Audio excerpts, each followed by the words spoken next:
Today we're going to be putting it all together and talking about mastering the trading process.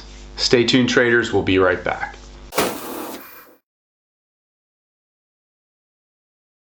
G'day traders, Stacey Burke from Stacey Burke Trading. Welcome back. Continuing our discussion, putting all the steps together. Today we're going to be talking about putting it all together and then mastering the process.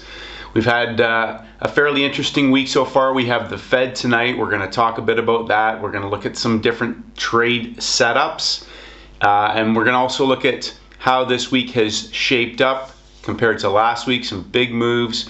But today we're going to be talking about why I put it all together the way that I did in terms of piecing together the steps, and then discussing again what we talked about last day, unlocking your true trading potential. And that's what this was all about when I put together my steps, piecing together lots of different pieces of information, learning from a lot of great traders over the years, and then realizing where my pitfalls were in terms of the emotional roller coaster mistakes, the damage that I did to myself, the self-sabotage, all the repeatable cycles that I went through before finally realizing that I was the problem, not the technical part of trading. And so hopefully what people will realize by looking at all these steps is that the markets are the markets. It doesn't matter what you trade. There's a reason why I trade the British pound crosses. I will look at other pairs, other instruments, of course, but that all depends on whether or not the pattern is there, the pattern of the setup, and we're going to talk about that again. But the main reason that I follow the British pound crosses is because they move. They move very consistently and specifically around the timings. They have some very repeatable behaviors, and today we're just going to review that process that we've just walked through, and then the reasons why I have done that, and how I remind myself each and every day why those steps are so important. Because as many of you know, and I've received a ton of emails, there's been a lot of really successful traders get in touch with me. Some traders have made some very significant amounts of money and blown it all through the same repeatable errors, and I can relate to the painful process of starting again and the pain of going through building up an account and blowing it up. You know, I've fielded a ton of questions, people saying, what about this, what about that?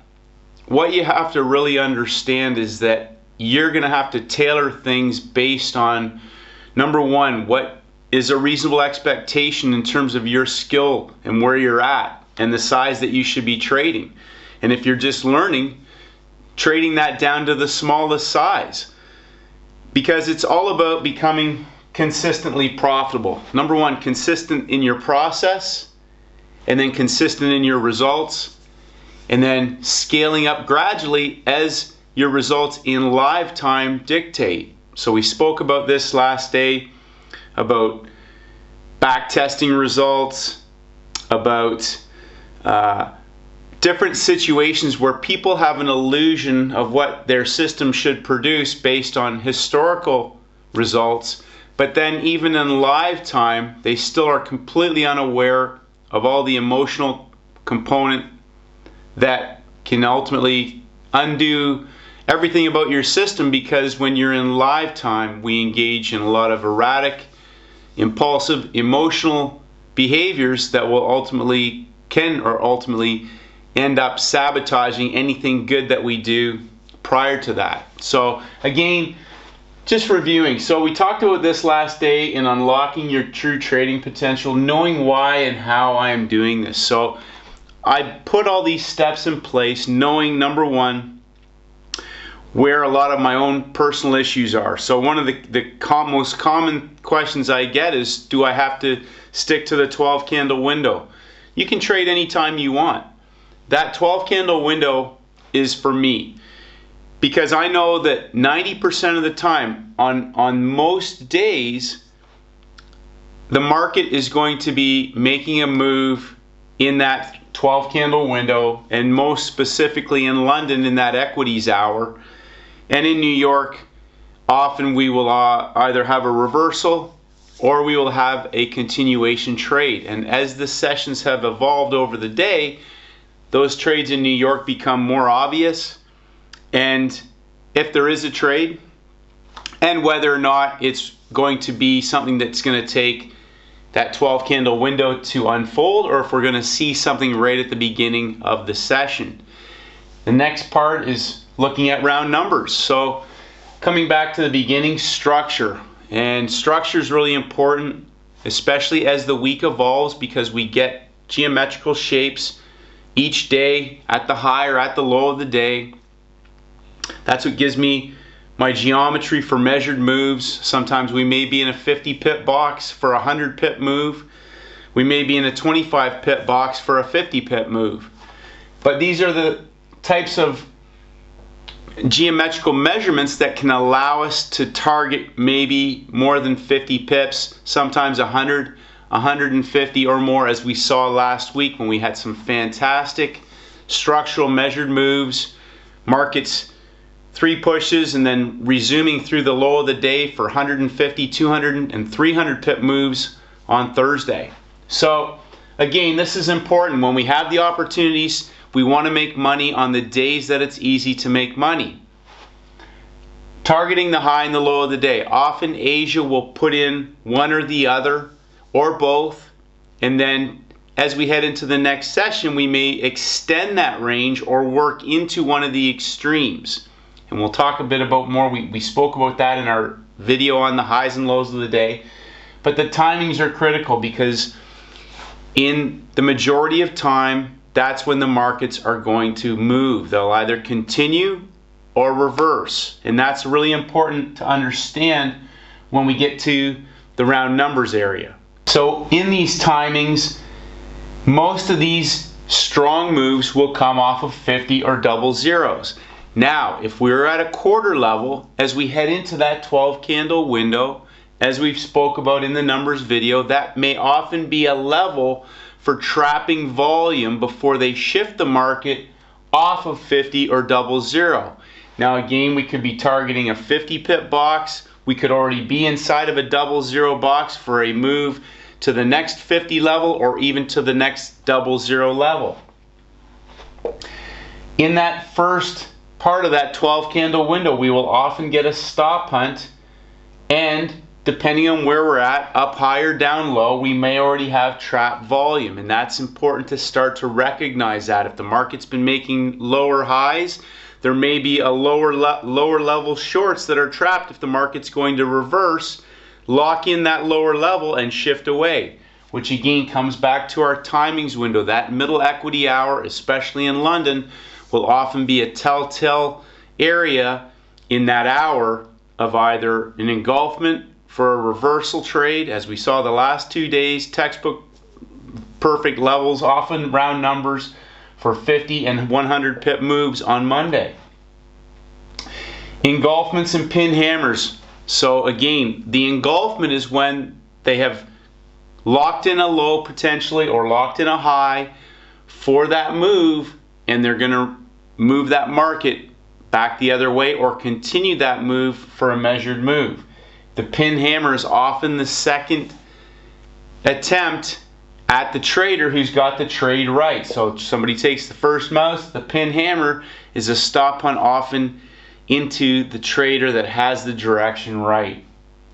And then managing the trade properly, going to break even, having a reasonable expectation on your profit targets, understanding time decay. The longer you're in a trade, if it hasn't gone your 50 pips and it's at a quarter level and we're heading into that middle 3-hour window, or even into the next 12 candle window, I'll be locking that in and looking for either a pullback continuation for the continuation of that move, because often the stop hunt in that first 12 candle window will be against the trader who's already in the profitable trade. If it's at the high or at the low, that stop hunt may be into the extreme for the reversal in the equities hour, or depending on how that stop hunt has occurred, it may occur as we head into the 12 candle window. Then managing yourself. So If you've been following long enough, you know there's 50 pip moves. One of the most common emails I'm receiving is that I got into the trade, I got stopped out, and then I watched it go away without me. Or I got into the trade in the wrong direction, got stopped out, and the market moved 50 or 100 pips in the other direction. Patience is a key. So managing yourself, be willing to observe and watch. There's no rush. The most important part is the process. Get your skill set, get your mind right. Start to hone in on the bigger picture. Where's my round numbers? What time is it? Are we in the second hour? Is that first candle look like a trade? They will entice you and hold price and make it look like it's going to break out without you. You'll get in before the candle closes, and then you'll watch that candle come back, and the next candle reverses. You sold at the low of the day, or you bought at the high of the day, only to watch that market move away in the other direction in the next 15-minute candle without you, and go to the next set of round numbers for a 50 pip move that's over in 4 candles. Or you sit in the market in the gap time. You get in because you've got some indicators and you're trading with the trend. You get into the market, next thing you know it's not moving. 4 hours later it's at the same price that you got in at as we head into a 12 candle window, and bang, they stop you out and they go 50 pips in 3 bars. So understand creeping trends.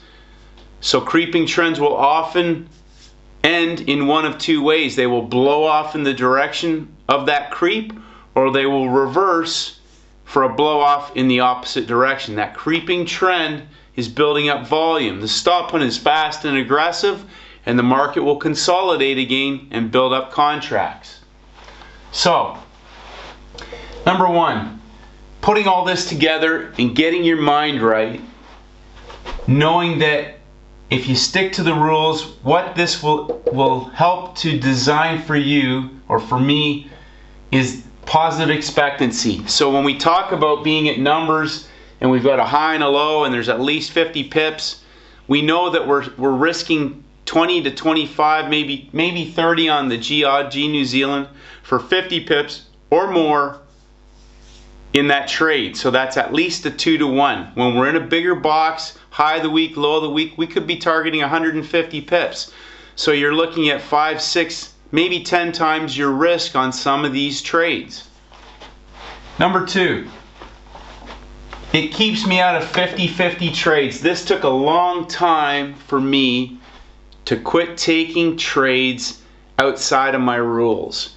And what finally reinforced this to me after tons and tons of these low quality piker trades, where I would get into these with a little tiny size just to trade it and follow that trend, and that would take all of my psychological capital focusing on that piker trade that wasn't going anywhere heading into the next 12 candle window, and I would miss out on some textbook perfect easy trade setups that came off the higher the low in the equities hour, off the numbers that were over in 1 hour for 50 pips or more. So I don't want to take 50-50 low quality, poor garbage trade setups, because again, that will eat away at your emotional capital. This is the sort of stuff that will keep you stuck in one position. Master your best setups. Sit on your hands. Understand the power of when these things explode and they go 50 pips and 4 bars. Meanwhile, you're chasing all these low quality 10 pip scalps. And I'm not knocking any of that. I'm talking about me. What my psychology is wired for is I like to go to the screen at a certain time, look for 1 or 2 of the pairs that best fit my criteria, and then wait for that setup. If it doesn't happen, or it happens on one of the other pairs, typically speaking, pound Canadian, pound New Zealand, pound Aussie are in one category for me. The pound USD, the pound Swiss, and the pound yen are in another category. I'm looking for one of the best setups out of each of those 3 for a buy or a sell signal or a trend trade. Small trading business into a large one. So we talked about the power of compounding interest. Okay, so if you can take your small trading business, okay, and again, just become consistently profitable, even starting out really small and just be growing that, focusing on one good trade at a time, growing that account. You can turn that into a large trading business over time, and those compounding gains can become very powerful once the snowball effect kicks in later on down the track. So again, focus on mastering the process.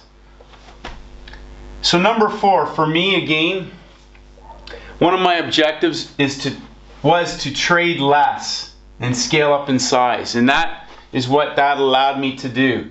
So one of the biggest challenges again that I had was quit taking all these other garbage trades. So now primarily I only look for, basically 1 or 2 trades a day max, and not like on Monday I missed a couple of good trades in London, but I was able to trade the US session. So again, understanding, knowing that when we come back there's going to be another trade in the next 12 candle window, and that includes Asia. If you can develop the discipline to stick to your plan, okay, that's what's going to give you, discipline, patience, produce the results. That's what gives you confidence, okay? And if you're scaling that up in size and you're becoming consistently profitable, okay, you understand discipline itself is easy because that's what the system is. So I mentioned this in my last video. Train your nervous system to only identify the best trade setups. If the market's doing something that's not normal to you, leave it alone. Go back later and look at it and learn from it, but don't try to trade it. Don't go to the screen every day trying to trade what the market throws at you. I have some very specific setups. I want to trade low of the days and high of the days, or trend trades. But it needs to set up in a certain way, at a certain timing, behave a certain way with price action, and give me asymmetrical risk reward. Typically those will be 50s and double zeros. If I make a mistake, or if I get into a situation where I have read that wrong and I'm in a losing trade, I just cut it now, because I understand again, okay, the compounding interest effect. If I do large damage to the gains, now I go backwards in my progress, and the results that you build up through those incremental positive trading results, even if you do a couple of losses in there, you can still be on track. And a lot of times you'll end up getting some trades that will bump you ahead in your progress. So it's critical to take the smallest loss possible. And I talked about trying to make sure, I like to end the day green. That's my psychology. I like to end the day green. I don't care if it's $1, 10 cents. I want to make sure that I end the day better than I started it. That doesn't mean that I'm going looking, chasing for trades.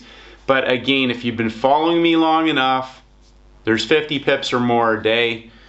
And not every day is going to be easy to trade. Like this week has been more challenging. Okay, a lot of traders are frustrated. They've sent me a ton of emails. Welcome to trading. If it was easy, everybody would do it. So you need to understand that if you want to trade this market, you're up against the most talented, competitive, highly educated, the best trained. They've got unlimited resources, unlimited capital. They are not there to lose. If you understand that, it's like becoming a professional athlete or anything else. If you want to be the best, you can't just say, I'm working hard. I could interview 10,000 people today. They would all, if I asked them, do you work hard? They would all say, probably yes. So don't confuse hard work with progress. Be very specific about your approach and your understanding about managing yourself, and understanding whether or not how you're trading has an edge. If you don't have an edge, if you're not consistently getting results, it doesn't mean you got to be right 10 times out of 10. You could be right 4 times out of 10 and still make money. But if you're not producing some kind of positive expectancy in your results over a larger data sample, why are you trading? Why are you trading with real money? You should stop trading and start learning. So my system, my steps, piecing together whatever are designed at the flaws that I know that I have, but also based on the objectives and the goals that I am after. So figure out where you need to tweak things. My understanding of the markets has kept me trading a certain way. It's producing results, but it's also protecting me. It's protecting me from engaging in self-sabotaging behaviors, low quality trading setups, and getting taken away from being focused on what I'm actually trying to do, and that's grow my trading business. So keep it simple, traders. Master your process. Break everything down into the smallest equation. Understand the timings, understand the price levels, understand the behavior of price when it's moving in the right direction. Understanding when price isn't behaving the way you expect, and know that you can trust yourself to do the right thing. If you think like a computer has no emotional attachment to the outcome of a trade. It just executes orders. And if you can train yourself to behave that way, managing your risk is critical, and executing as flawlessly as possible is critical. And then monitoring each trade over a sample size. Where could you improve? What did you do well? What could you have done better? What trades do you execute the best? So by nature, short trades are my expertise. I can see a short trade setting up. I love shorts. I could see the exact same trade in a mirror image for a long trade, and I would have to sit there and think about it and just, I use the timings and price action. And I struggle sometimes to get into long trades. I'm wired that way. I'm a bear. But whatever your weaknesses are, figure out how you need to eliminate them. Replace them with things that are going to strengthen you on your strongest assets. Whatever trade setups you trade the best. There's enough trades every single week, and for the most part, as I've talked about, okay? My objective is always about scalability. So if I miss a trade, I would rather go to bed at night not having traded at all with my equity intact. Come back the next day knowing that there's going to be another trade. There's 50 pips every single day. So don't be in a hurry. Master the process. Put the steps together that support you producing the results that you're after. It doesn't have to be what I do. This is based on my understanding and my beliefs about how these currency pairs, these pound crosses behave. And I've talked about also looking at the Canadian dollar, the Aussie dollar, and the euro, and sometimes the euro yen in the US session, because there's often some fantastic trades in the US session. If I don't see something that looks simple on the pound, or sometimes there are days, and we've saw that in the last 2 weeks, where the euro has moved very strongly against the pound, and so there's going to be other instruments that sometimes will set up over 2-3 days that give a great textbook setup. Be open-minded, be willing to adapt to different conditions, but keep yourself intact, keep it simple, put it all together, trade small. Work on consistency, the process, and the results will come. Keep it simple, traders. Stay disciplined. May the markets go with you. Hi traders, it's Stacey Burke from Stacey Burke Trading. If you haven't done so, please head over to my website at staceyburketrading.com. I create updates on almost a daily basis, and I would love for you to receive them. Just click on the blog. If you want to enter your name and your email address, I'll send you my free audio program, the 7-Step Daily Routine for High Performance Traders. This is essential knowledge for all traders in all markets, and this is for helping traders to master the market with discipline, confidence, and a winning mindset. I appreciate all your feedback and comments. As always, traders, stay disciplined, and may the markets go with you.